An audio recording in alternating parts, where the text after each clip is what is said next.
thank you for this award. Although Mohbad is not here with us anymore, but he lives on, because I don't like to address him as my late husband, because he lives forever, especially through our son Liam. Welcome to Mysteries Niger. I'm your host, Esther. There is a fallacy called the sunk cost fallacy. It's when we keep investing in something just because we've already put in so much, even if it no longer serves us. In Mohbad's life, every step forward in his career came with a price. Every relationship, every partnership, every decision, sometimes those investments seemed like they could never fail, and yet they carried risks that no one saw coming. Today we'll discuss the final hours before his death, the people who surrounded him in the final hours of his death, and also understand the complicated issues that came up after his death. But before we get into all of that, first, disclaimer. This episode discusses real events involving violence, loss of life, and ongoing legal and familial disputes. Listener discretion is strongly advised. This information is presented based on publicly available reports, interviews, and news coverage at the time of the production. While every effort has been made to ensure accuracy, some details may be evolving as investigations continue. This podcast is for educational and storytelling purposes only and does not offer any legal advice. All individuals mentioned are presumed innocent until proven guilty in a court of law. Let's get into it. Before we begin with part 2, I'm going to tell you the outline of part 2, remind you of the outline of part 1, and give you a quick refresher on what we discussed in part 1. If you haven't listened to part 1 yet, you should listen to that first, otherwise you might not really understand how we got to where we are right now. So please go listen to part 1 first, and then you listen to this one. In part 2, we're going to have a quick refresher on part 1, who Mohbad was and who surrounded him. We'll discuss the final hours before his death, what happened that led up to his death, and also the battle over his estate, his wife versus his father, property rights, and who claims what. And also the paternity allegations, questions about his son's fatherhood, how those rumors emerged, and the fallout. And lastly, we're going to also touch down on post-death allegations, the controversies, the public outcry, and how his legacy became a battleground for competing narratives. In part 1, we introduced Mohbad, his background, his rise in music, and his early challenges. We talked about his wife Wunmi, the relationship and her role in his life. We also mentioned Naira Marley, the record label owner, his rise, and also his influence on Mohbad's career. We mentioned Zinoliski, co-artist, collaborator in their journey together. We mentioned Bella Shmurda, his friend, fellow artist, and how they supported each other. We mentioned Zlatan, his friend, peer, in their moments in the industry together. And lastly, we mentioned Sammy Larry, Naira Marley's close associate at the time, his connection to Mohbad, and the events leading to his death. And also we focused on Mohbad's struggle, the allegations, the tensions within the label, and also his personal battles. So to make it easy, we're going to be mentioning a lot of people in this case, this episode, way more than part 1. Like I said before, we're not going to include Bella and Zinoliski. And also Zlatan, we're not going to include Zlatan. So we're going to have Mohbad, his wife Wunmi, his dad, his mom, his brother Adura, his friend Prime Boy, his friend Spending, his friend DJ Bami, another of his friend I couldn't get a name for, another of his friend named Dominica, a driver, a nurse, and an activist known as VDM, Very Dark Man, also known as Vincent. So to recap, we're going to have Mo, 1, his wife, 2, his dad, 3, his mom, 4, his brother, 5, Prime Boy, his friend, 6, Spending, his friend, 7, DJ Bami, his friend, 8, another of his friend I couldn't get name for, 9, his friend Dominica, 10, a driver, 11, nurse,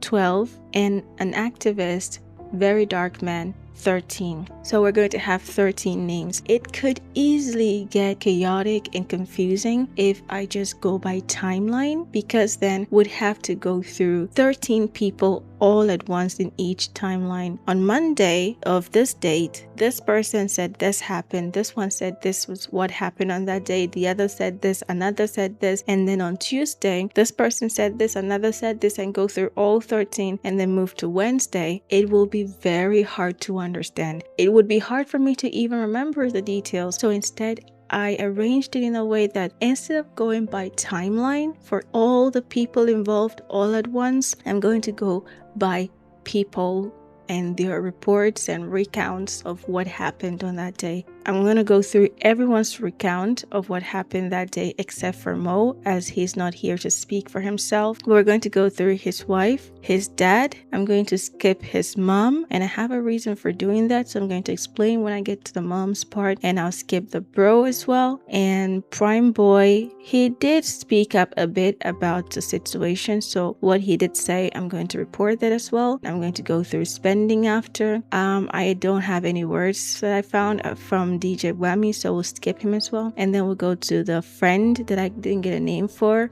Then I'll go to Dominica, and then the driver and the nurse. I didn't find any words from her from my research, so we'll skip her as well. And then lastly, we'll get to Vincent. At the end, if there are any theories that I have personally or opinions, that is when I'm going to voice it out. But until then, I'll try to keep it in. That's if I have any opinions. Otherwise, I'm just here to report the case to you and let you draw your own conclusions after researching on your own to correlate with my report, because at the end of the day, I'm human. Do your own research, draw your own conclusions.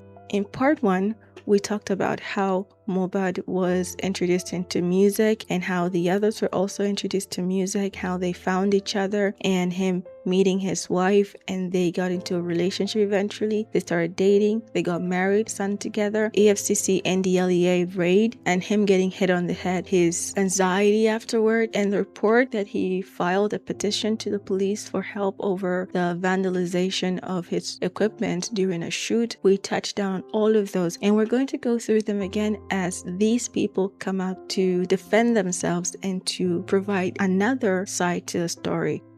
On the 12th of September 2023, Mohbad was declared dead, and it was announced to the world that he died.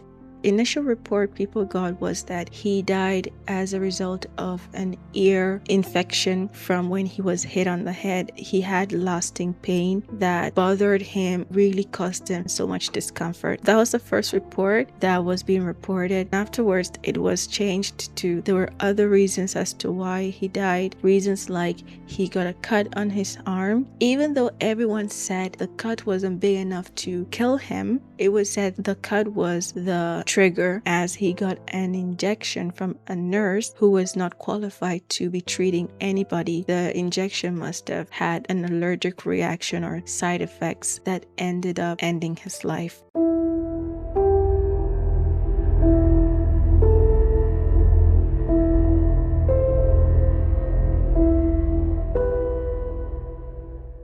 When Mohbad died, his wife took online to post on the same day. She posted on Instagram so many things. I'm just going to read the posts that she made, like a story online, and she posted things like, "Nothing makes him happy no more. Even after seeing his baby, he became more worried. He's now a family man who doesn't want anything to happen to us. I was supposed to collect my baby's passport yesterday so we could process our traveling. He always said to me, 'Wumi, please go for my baby's sake. I wouldn't want these people to harm you and him. It will break me. You just go. Let me face them myself.' Ilerioluwa, rest in peace. You really need that peace." By the way, this is not chronologically. These were based on the screenshots I could take myself page itself. These are the publicly reported posts that she made. So I'm not reading them in order that she posted them. Back to the post. "This nigga struggled till death. Too many pains. Threatening. He has always lived with fears. Continuous fights to everywhere he goes to. He has never been happy for a whole day. He was called a junkie, a mad person, mental issues, so the public would have another view about him. He's dead. At least you all won. Take your trophy." Trophy emoji. "Y'all made me a widow at 24 years. Olarun idajure da." I hope I read that properly. That was Yoruba. And she also posted a throwback picture of them as teenagers, and oh my god, they look like literal babies and so young. And she wrote over the picture, "We like OG." Kiss emoji, and our love story was a different one. "We fought really hard to be here. I don't wish this type of pain on anyone." She posted, "We had so many plans Two responsibilities has now become one. You were my ride or die. I tried my best to make you stay. Ilerioluwa. I repeat, I don't wish this type of pain on anyone. And then she posted an image of their son and wrote over the image, Liam doesn't deserve this. What do I tell him? He would only grow to know his father through the internet and his pictures. Iwo Lohun, Shanumi. Sorry for butchering that. Then she posted another image of the son with a text over it. This nigga died few minutes after I posted my son's 5 months birthday. Haraye Bamio. And then she posted a picture of her during her pregnancy with a text over it. You made pregnancy so easy for me. You don't play no joke when it comes to me. This is what you used to pay me back after 10 years of being with you. Ilerioluwa, Jo, Shanumi. And she posted an image of her on their wedding day with a text over it. I became a wife on this day. This nigger is so intentional about me. No one is perfect, but he always made sure I don't lack in every areas of life. Most artists don't do weddings, but he proved how much he got me by doing ours. Now me know what's in death do me. Crying emoji. No matter who I meet, it can never be the same. When she posted all of these and the images and everything, the talk of him never being happy for a day and him being called a junkie and all that, it made people feel like Mohbad was being killed by the bullies online,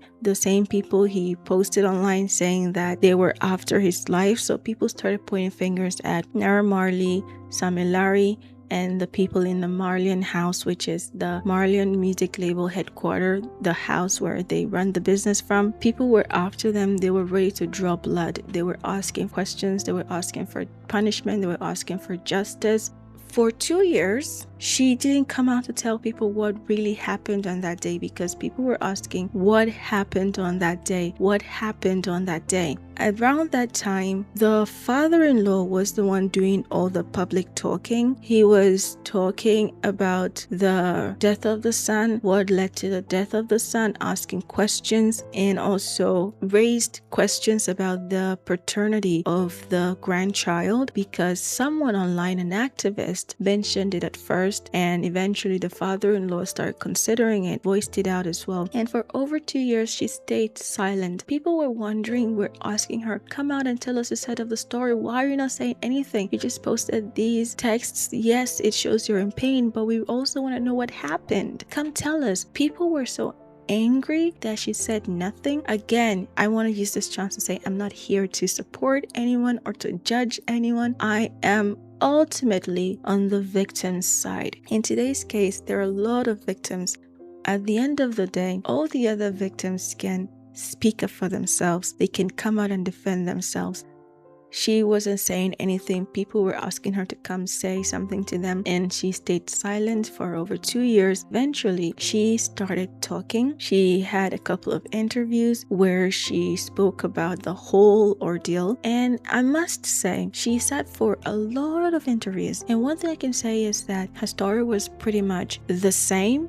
No matter how many times she said it, the story was pretty much the same. So according to her, on Sunday, which was on the 10th, 2 days before his death, he had a show and he was supposed to go there to, perform. They hired a driver. That was the first time the driver was going to drive them ever. When the driver came, she got ready herself, the baby, Mohbad, her brother-in-law, Mohbad's brother Adura, Prime Boy, Spending, and DJ Gbami. There were other people with them as well, but the 7 people I just mentioned were the ones in the car, the same car with Mohbad. That's obviously with counting the baby. There were 6 adults and the baby, including the driver, 8 people in the car. And this car had the 2 front seats, the 3 back seats, and another seat at the back end. So they get into the car, a friend sits at the front, Prime Boy gets into the middle seating and sits by the left side, Wumi sits in the middle, and Mohbad sits by the right end. Spending was in the back with another of the friend, She had the baby and they drove to the event. They were done with the show. They came back into the vehicle to leave. But as they were leaving, there were some guys who blocked the car, were even climbing on top of the car, requesting for money before they would let them out. And Mohbad was getting agitated, asking them to get out the way so they could leave. According to the wife, he told Prime Boy to go speak to them. Prime Boy goes to them. Adura was out there with them, trying to talk to them to let them through. So Prime Boy goes and tries to talk to Adura about how to get the whole situation sorted so they could leave. But when he got there, he came back not so long after and he was upset. He had a harsh tone and was saying that Adura dismissed him, basically acted like he wasn't there or even speaking to him. When he got in the car, he was upset. That's when Mohbad wanted to go speak to them himself, and Prime Boy tried to stop him. Even the driver star tried to stop him, telling him that it was a dangerous situation for him to go out there. He's a celebrity. He shouldn't go out there to mingle. He should let the others solve the situation, that they could even try to hurt him. Some altercation happened, and eventually Mohbad got upset with Prime Boy, ended up blowing up on him and started to punch him. And the whole time, Prime Boy didn't move a muscle, didn't fight back, didn't hit Mohbad. He just sat there and tried to shield himself with his hand over his head, trying to protect himself. And eventually they got out of the car and they had a scuffle outside. Mohbad ended up punching the window of the car and broke the entire glass, the window glass. That's because he was wearing some wristwatches and chains or something. So it shattered the glass and he got a cut on his hand from the shards of the glass. She said it wasn't enough to kill him. It was just a small cut. He gets into the car. Eventually they send money, and the money was used to pay the people and they were able to drive through. They got home late at night and she went upstairs with the baby, changed the baby, and they got comfy for bed. He was downstairs with Adura, DJ Bami, and Prime Boy, not Prime Boy, Spending, and the rest. That Prime Boy wasn't there because during the time of the window shattering and their altercation, he got scared and he ran off. They get home. She goes to bed with the baby. She wakes up around 6 in the morning the next day. She sees him sleeping and she sees that his arm was so swollen. So she's worried. She wakes him and is like, "Hey, last night when we're going home, I told you let's drive to the hospital. You said no, it wasn't anything. It was a small cut. I told you let's go to the hospital, but now look, your arm's swollen. We should take you to the hospital." And he said no, he didn't have time to do that, that he was going to call a nurse to come over to the house and treat him. They send the cousin to go get some item that could be used as, a first aid kit, things like spirit, a rub, and to buy medication, Panadol. They brought it back and they were going to use that to try to manage the situation until the nurse arrived. The nurse wasn't available, that she had gone to visit her parents, so DJ Spending ended up sharing a contact to them to contact a nurse who could come. They contacted the nurse, but she was not available at the time. One thing led to the other, and he didn't get any help at first, but eventually the situation wasn't getting any better. So the next day, on Tuesday, they're able to reach the nurse. She comes over, and when she comes over, she comes with medication. So the nurse comes and she tells the nurse, "Oh, actually, my husband has ulcer, so keep that in mind before you give him any treatments." So she goes to the kitchen, and after some time, she decides to come out and see what the nurse actually doing to her husband, just to keep an eye on the situation. When she comes out, she realizes that she had already given him 2 injections already and was about to give him the 3rd one. But then he started feeling hot, he started having a reaction, and he felt nauseous. So he rushed to the bathroom, he threw up, and she said she went with him, tried to help him, and when he was done, he came out of the bathroom and he just fell to the floor. He started complaining that he was burning from the inside out, that his chest was hurting, it felt like it was burning, that he wanted cold water to be poured on him, that he was burning from the inside out. So cold water was poured on him. It didn't do any difference. He still felt weird. He felt discomfort and issues with his chest area. Wanted AC. He wanted to be in a cold temperature. So she said the son's bedroom had AC at the time, so they went up there. He still said it wasn't doing any difference. It wasn't doing much for him. So they took him, they called someone to come pick them up to the hospital, and they go to the hospital. On their way to the hospital, they got stuck in traffic in Lekki, which insane traffic in Lagos. So they felt like they were wasting valuable time, precious time being stuck in traffic. So they got out, they got him on a bike and took him to the closest hospital. When they got there, she said she was waiting to hear from them, and while they were trying to help him, they kept asking the nurse, what medication did you give him?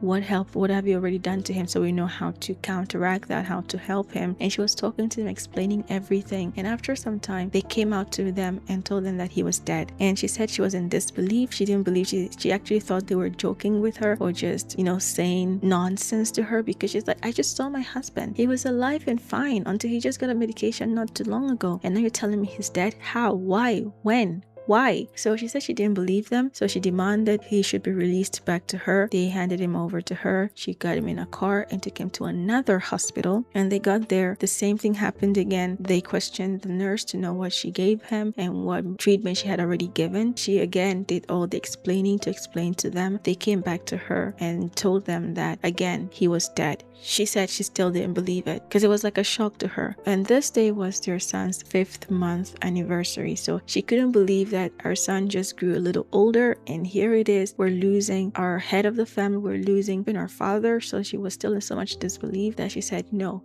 release him back to me. Again, that's what she said in an interview. They released him back to her. She took him home and then called for a nurse to come to the house and try to save him.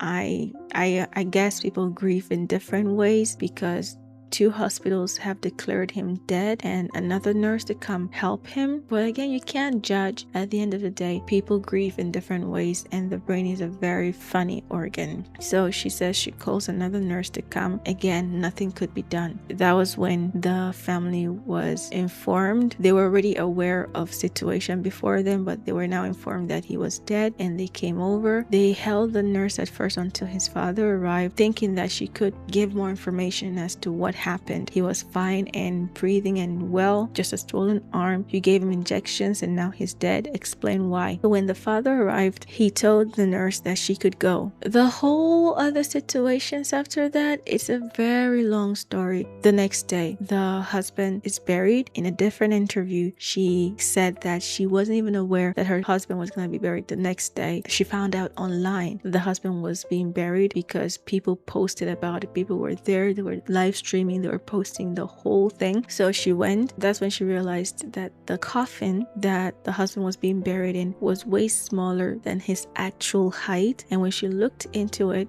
looked at him, he was crammed into it, that his neck was actually bent over. And she also noticed something called ado in the coffin. So I had to check what that was. Gemini says, in Yoruba culture, ado is a small gourd traditionally used by herbalists and spiritual practitioners to store medicinal herbs, charms, or esoteric items. It often represents a container of spiritual power, wisdom, or protection, frequently associated with fetish or magical substances. The term also appears in town names like Ado Ekiti, suggesting an old settlement. So she said she saw this in the coffin as well. After the husband was buried, right after, the father started to ask for his estates, his property, the lands, even those that were written in the son's name, the grandchild's name, all the properties. He was demanding for them to hand it over to him. When she told him, well, I can't hand over the ones in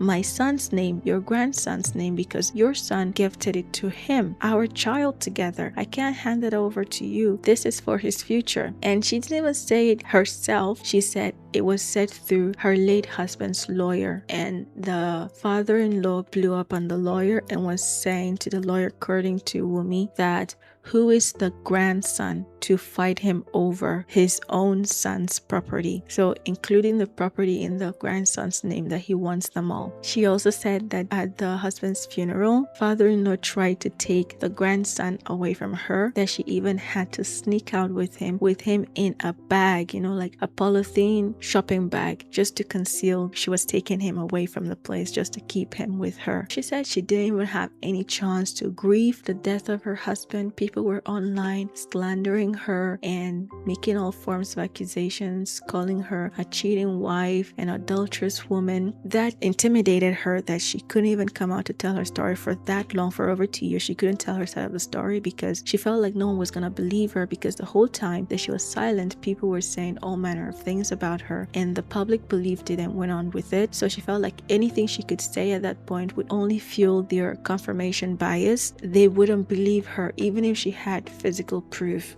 Now, there are other details that she tried to explain, which will not be understandable now if I say them, so I'm going to leave that for later.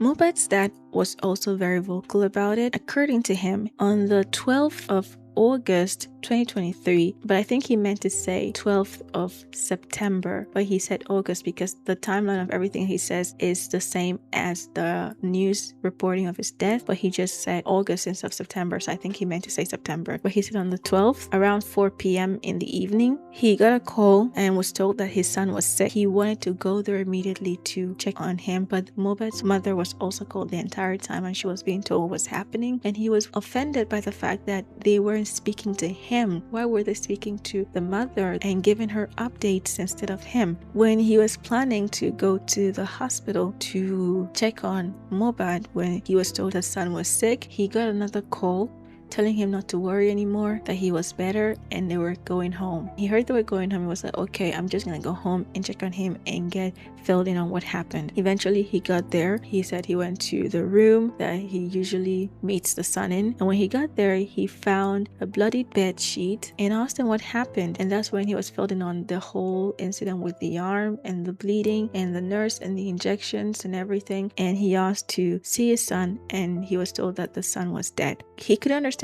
why. What happened? Why didn't I know of this earlier? So they went to where he was, the hospital where he was declared dead. Now, this is really inconsistent, but hey, let's keep going. When he went to see the son, he found out that he was already traditionally embalmed with salt in his nose, his ears, his mouth. That was on the same day that Mohbad died. Few hours after his death, he was already embalmed. That wasn't at the house. So he came back to the house to ask more questions. When he arrived, he found that people had already gathered. Celebrities had come over. They were all worried about him and concerned and had heard the news, and everyone came because the whole world was in shock. So he came, people, they were all consoling him, giving their condolences. And the artist, Davido, gifted him about 2 million naira towards the arrangements for his funeral. So he said the money was given to the manager, I think PA manager. It wasn't given to him directly because he didn't want the money in his account. He wanted the money to go into all the arrangements and for the payments of those arrangements. After that, he went to the station to write his statement of his understanding so far of everything, but he couldn't write it himself as he was to write it in English, so he told someone else to write it for him, someone else at the station, which in most cases will be a police officer, because either you write it yourself or you narrate it to a police officer to write it down for you. So he said he had to ask someone to write it for him, and when it was done, he wanted to sign the statement, but he was told to hold on a little because there were errors, there were mistakes in the writing that needed to be corrected before he could sign. Eventually, they took his body to an actual proper morgue. They get to the morgue and they had a car that was given to them at the station to take them there. Once they arrived there, the driver of the car said he was gonna leave, that his mission ended at dropping them off at the morgue, and if they needed to go anywhere else, they'd have to find their own transportation. So he left. They took Mohbad in, but then the people running the morgue told him that they couldn't help or do anything until they had the death certificate. So Mohbad's dad said he had to go home and try to facilitate that so he could come back with the certificate. And I believe he said Mohbad's wife had it at the time, so he had to go back or he had to go to the station. I'm not so sure, so I'm not sure exactly, but he said he did not have it at the time and had to go get it. But at that time, it was already late at night, around 2 or 4 p.m. There were no vehicles on the road, so he had to walk all the way home to get it. By the time he got there, it was already 7 in the morning. He said since they couldn't do anything, they had to think of other ways to handle the situation. So they had to start planning a funeral. He had to go back and I think get the certificate or to start making funeral arrangements. He was to be buried that same day. So basically the day after he died. When he came back to the son's body, he said he came back and he was already put into the coffin for funeral. That's when he noticed that the coffin was smaller than his actual size and his neck was cramped in, his neck was bent. He goes home. He realized a grave had already been dug for the son's funeral and the son was brought over. According to Yoruba tradition, according to him, that he couldn't see his son right before the funeral, right before he's buried, according to the tradition. So the son came and he was buried, and that was it. About the paternity test that he was inquiring about the grandson's paternity, I will save that for when I also address some of that in Wumi's situation.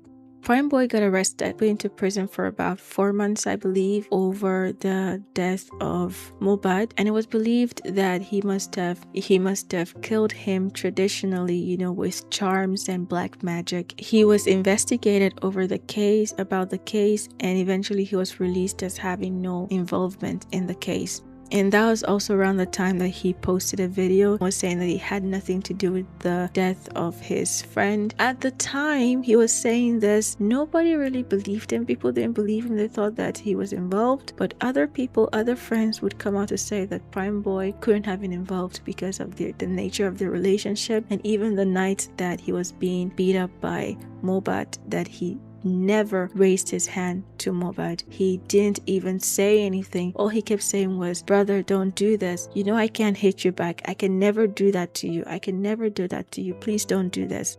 When he posted saying that he had nothing to do with the death of his friend because Prime Boy and Mohbad were childhood friends. They grew up together. Someone took the liberty to respond to the video saying, if we watch the video carefully, we will see the guy doesn't even have the confidence to curse who killed Mohbad. He said, are you satisfied now? Just know God is up there, and he said, be careful out there. He was saying all of these as if he is being careful of what might come out of his mouth. He doesn't want to say much, and he is looking like someone that he being watched. Like you said, God is truly watching up there and he sees everything you did. Just relax. Judgment awaits you. At the end of the day, there were no evidence that he was involved in the situation.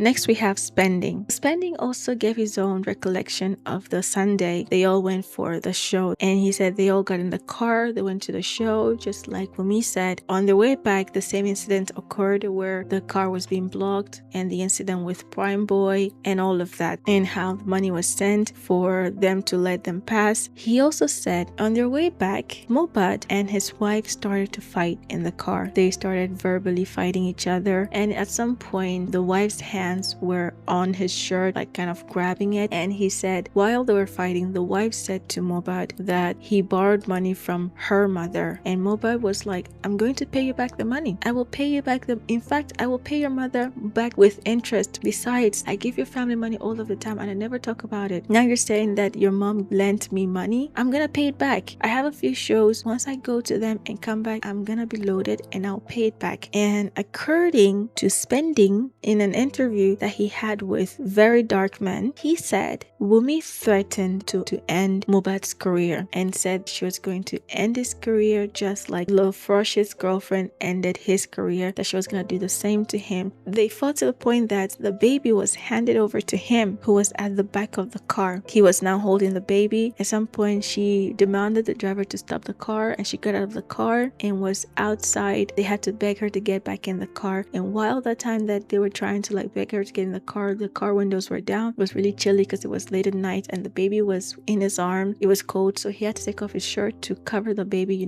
blanket the baby with his shirt. And eventually they got it back. She got back in the car and they kept fighting. It got physical and he was bleeding. Mohbad was bleeding at this time. Remember the cut from the shattering of the window? They got home, they saw the injury, and Mohbad talked to him for a while and was like he was gonna call a nurse to come. So earlier that morning, he was ready to leave. Spending was ready to leave. And Mohbad told him that he couldn't reach his nurse if he knew of anybody. He said he contacted the nurse's number that he had, and the nurse didn't respond at first. The message had sent, but it didn't deliver. So while they're waiting, It looked like his arm was really swollen, but again, he also said it wasn't life-threatening at all. While the nurse wasn't responding and he wasn't sure when she was going to, they went out to look for a pharmacy to see if they were going to find a nurse who could help with the situation. They went to the first pharmacy and they told them that they don't do private services, home calls. So they went to the second one. The nurse there told them to bring him over. She was going to come to the car and treat him in the premises of the pharmacy. And when they told Mohbad that, he said no, he wasn't leaving the house.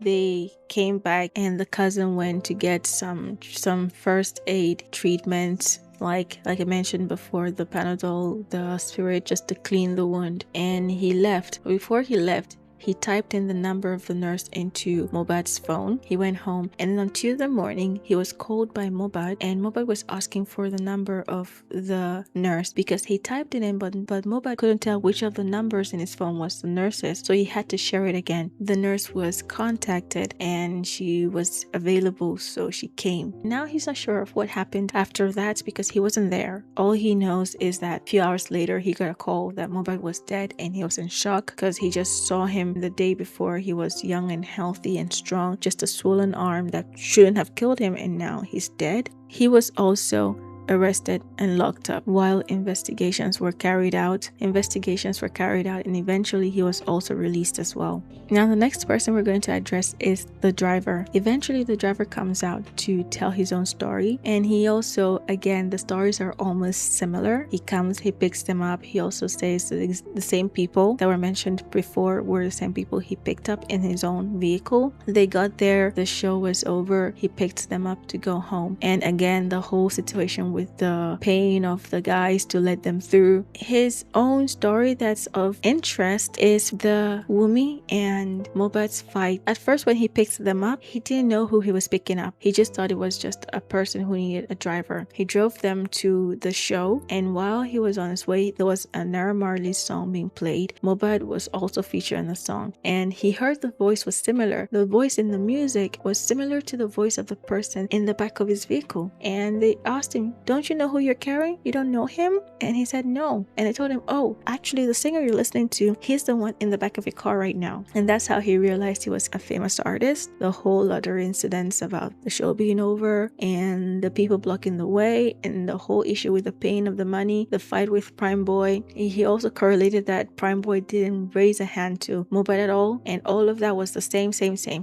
Now on the way back, his story was very similar to Prime Boy's, which both of your story is different slightly with Wumi's. Wumi's report about the situation was more like it was a one-sided situation, from one-sided offense from Mohbad's, but the other two guys said that she was very physical with him. The driver said she kept calling him names that could translate to idiot and stuff like that, but he said in Yoruba. So she called him names and it got physical. At some point she demanded for the vehicle to be stopped so she could get out to the side of the road, and she was begged back into the car. The driver said, "Personally, I'm not a violent person, but if that were to be myself and my wife in the car, and my wife was doing to me what Wumi did to him in the car that night, I would have beaten her up." If you go looking for the interview between the driver and Very Dark Man on YouTube, you're going to find it.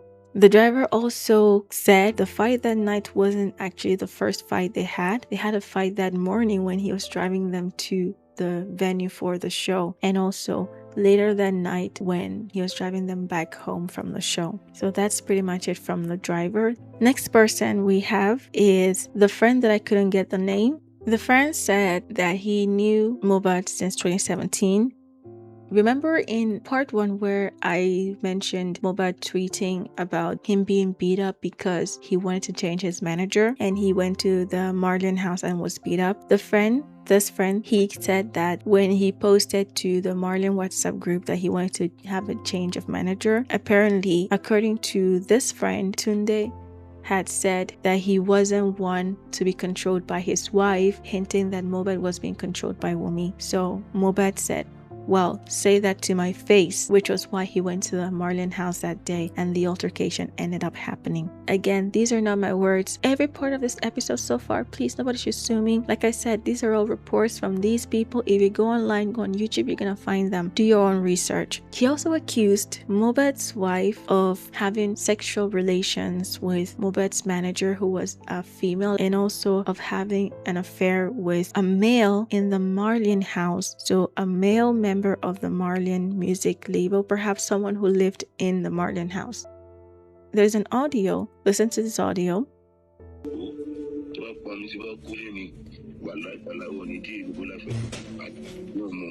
I swear to my living God, you won't have to say me do one hospital. You won't have to say me.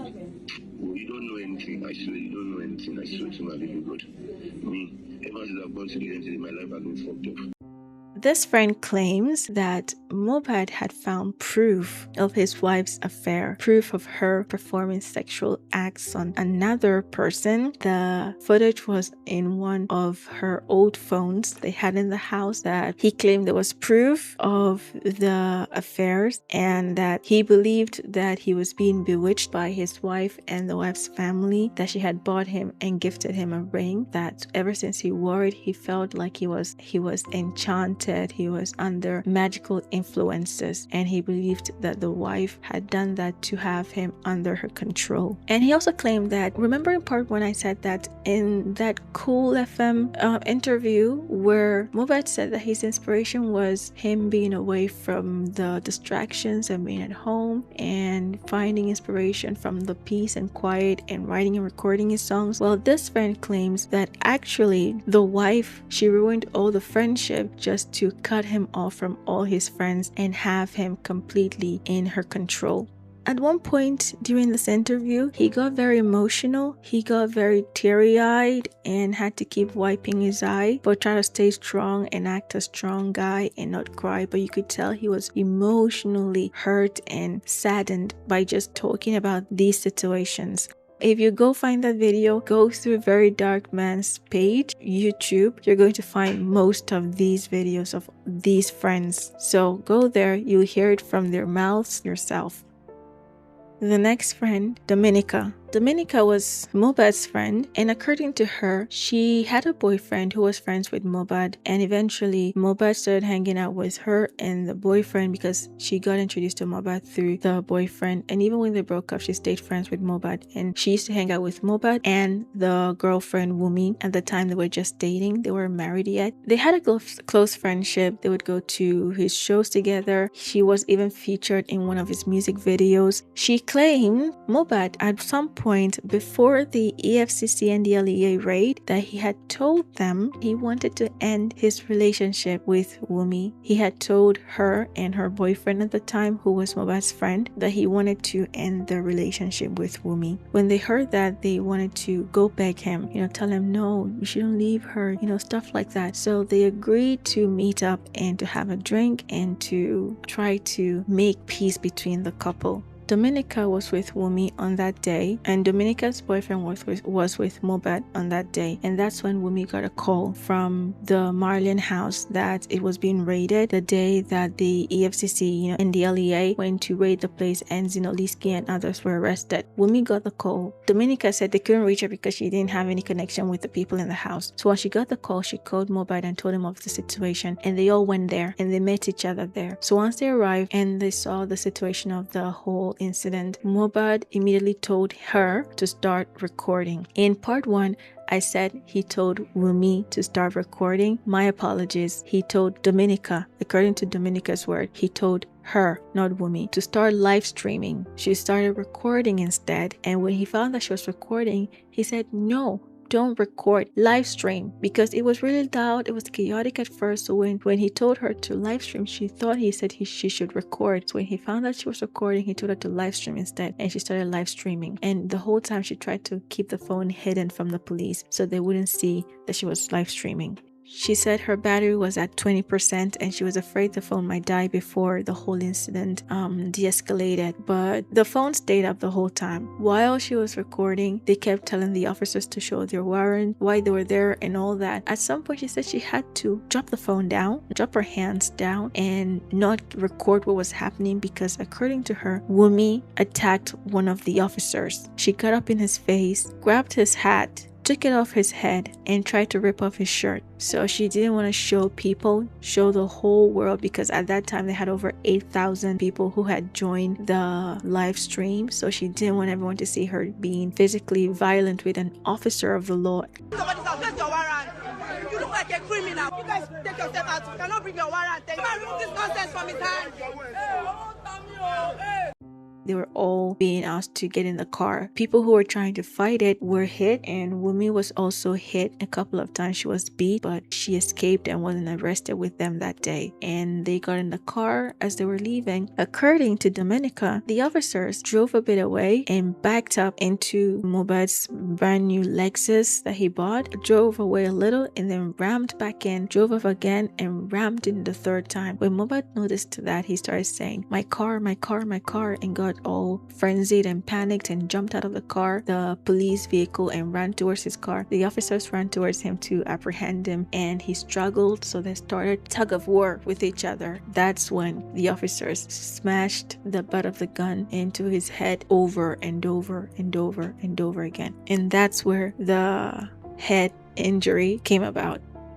Next person we have is Sammy Larry. Remember Sammy Larry? Yes. So remember the video I mentioned about Sammy Larry arriving when Mohbad and Zlatan were trying to shoot the music video? Yeah, it was around a 9-second video. It showed people launching at them, like I said, and trying to hit Mohbad, but we couldn't really see Mohbad being beat up or Zlatan the whole time in the video. We just saw that people arrived with Sammy Larry, and someone launched at him, which looked like Sammy Larry, and tried to hit him. Now, Very Dark Man again interviewed him and asked him about the video, and he says that the venue was a beach. He came there to buy something for his daughter, and when he got there, he heard that people were shooting a music video, so he went over. When he got there, he found out that it was Mohbad and Zlatan, so he decided to go say hi and to ask Mohbad for his money back, and says that Mohbad owed him about 2 million naira. And he says the money, at first he said the money was payment for a performance at his birthday. Sammy Larry paid Mohbad 2 million to perform at Sammy Larry's birthday, but Mohbad didn't, and he never got the money back. And later on in the video, he says that actually he funded the trip for Mohbad and the manager and the wife, and also for their stay in Dubai in relations to the said birthday, and they didn't show up, so that was the money he wanted back. We're not quite sure what exactly the 2 million was for, but he says Mohbad owed him 2 million naira. So when he got there, he saw him and was like, okay, this is a good chance to get my money, because a few months back I had seen him at the club. I wanted my money back then as well, but I didn't feel like the club was the best place to do it, because maybe he drank and all that. I don't want to raise him up or anything. He didn't ask for the money then, but at the beach he felt like it was a good day. The guys who came behind him towards Mohbad, they weren't with him. They were just hoodlums, basically, who wanted to ask them for money for peace to shoot gang members, where they're the people you need protection from, but they're gonna come to you for money for protection from hoodlums, when in fact you actually need protection from them. So you pay them to leave you alone. Yeah, so he said those people were that, and they came behind him to ask them for money, that they weren't with him, and he didn't come there to attack them, and he didn't attack them. And about the petition, that when he was called to the station about the situation, he explained the situation to the police officers, and in turn he counter reported Mohbad, claiming that it was defamation, I think. Eventually, again, there was no proof that Sammy Larry ever hurt him physically. Yes, there were videos of Mohbad saying that they were after his life, they were threatening to kill him.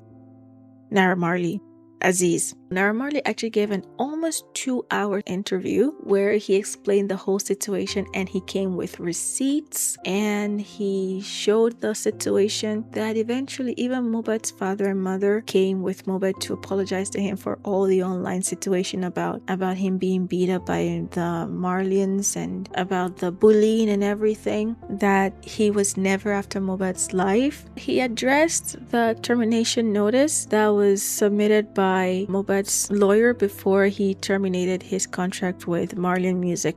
In the termination notice, it was included there were orchestrated physical violence carried out that caused bodily harm, and there were also contravention of terms of arrangement between the Mohbad and Naira Marley, and there were also failed royalty payments on all his intellectual properties which were monetized. Naira Marley in this interview showed tweets about payments being made, and someone presumed to be the Mohbad's manager confirming the payment. He just showed different videos trying to explain his side of the story.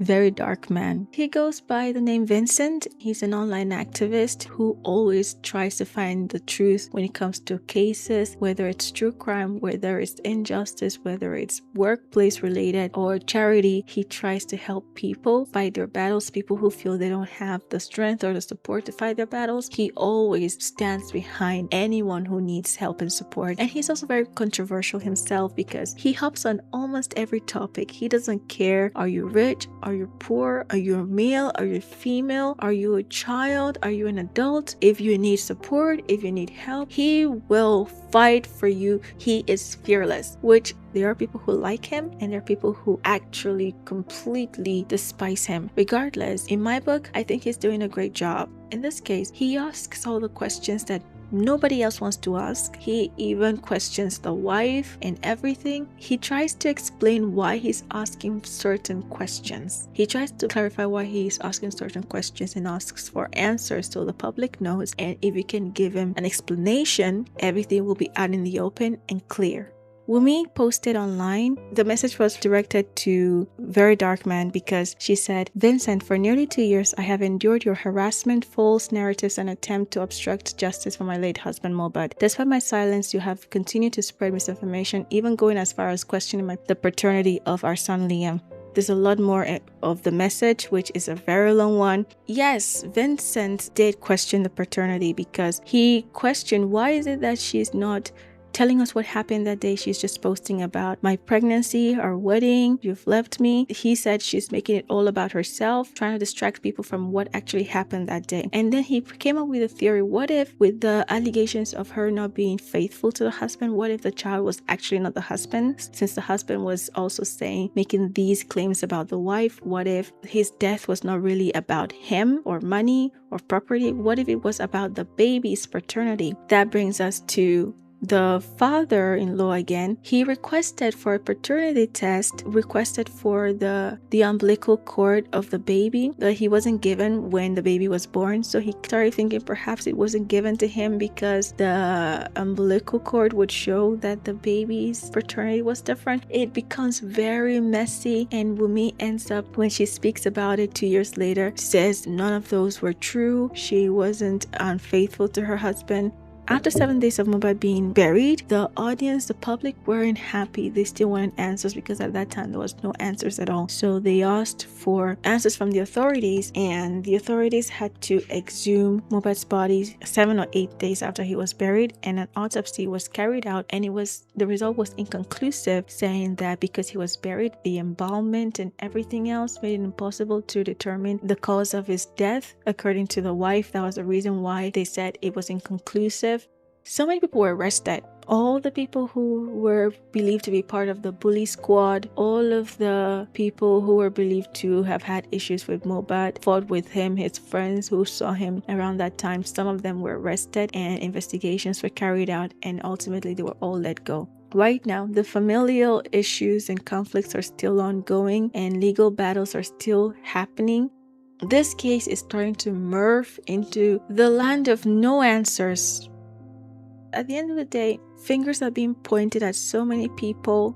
the child would grow up hearing all of these battles that happened when his father died, and when the father died were all of these uncertainties, all these unanswered questions. It's a very hard situation for Wumi to be in, having to explain all that to your child. My heart goes out to her, and I feel sad for her that the world wanted her to tell her truth or her experience at their own time. They never gave her time. They never considered that maybe she was in shock and needed to grieve and then come out to them afterwards. They were all hounding her for answers. She's a young woman with a baby who's just lost her husband and father of her child. Of course she was in shock, but the world didn't even stop to give her a moment to grieve. And while she stayed silent, trying to pick up the pieces and be strong for her child, allegations were everywhere, rumors were everywhere, and right now the truth is buried so deep that we don't even know what to believe anymore. I don't.